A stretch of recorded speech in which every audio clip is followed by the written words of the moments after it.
Honorables députés et très chers collègues, nous allons devoir passer à l'essentiel à partir du moment que le ministre d'État est avec nous dans cette salle. Conformément à la procédure prévue par l'article 158 du règlement intérieur, nos délibérations débuteront par un débat général. Pour ce faire, j'invite sans tarder le ministre d'État à prendre la parole pour nous en présenter l'économie, donc l'économie du projet de loi qui fera l'objet de nos débats ici. Monsieur le ministre d'État, vous avez la parole.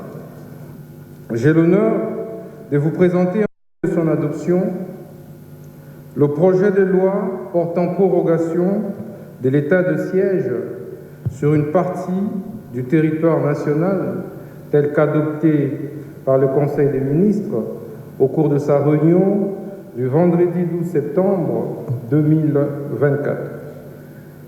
En effet, depuis plus de 2 décennies, la partie est de la République démocratique du Congo est en proie à des atrocités multiples découlant de l'agression dont elle est victime de la part du Rwanda ainsi que de l'activisme des groupes armés, tant locaux qu'étrangers, qui opèrent principalement dans les provinces de l'Ituri et du Nord Kivu.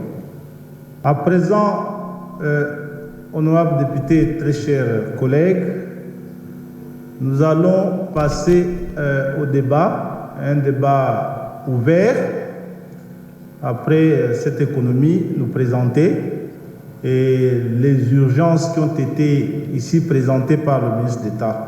De manière générale, ce n'est pas la première fois que cette loi de prorogation de l'état de siège passe ici.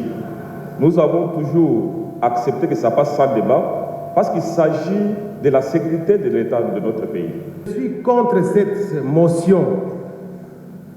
Pourquoi?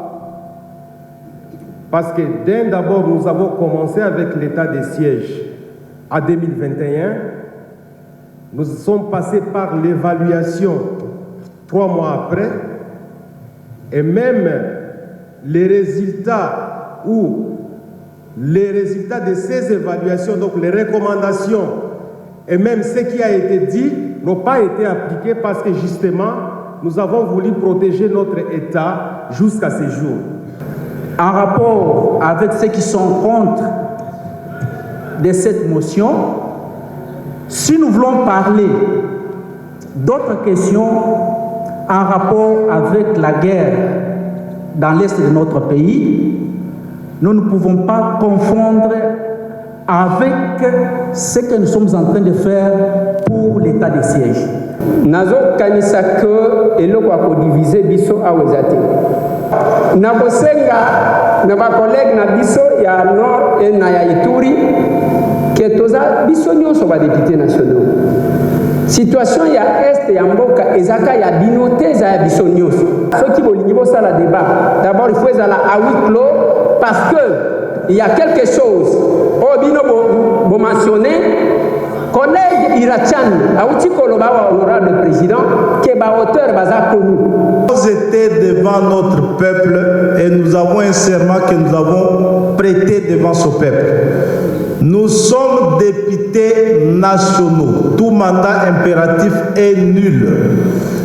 En même temps que vous donnez votre point de vue qui est une consigne, la vôtre, ce qui n'est pas démocratique, vous ne pouvez pas parler au nom des autres et surtout pas au nom d'une province. Il n'y a pas de députés de province dans cet hémicycle.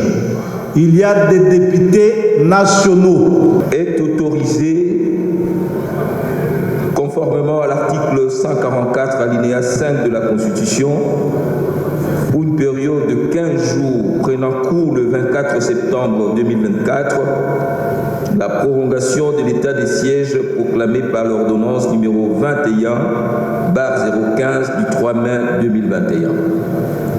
Qui sont pour la recevabilité du projet de loi? Qui sont contre?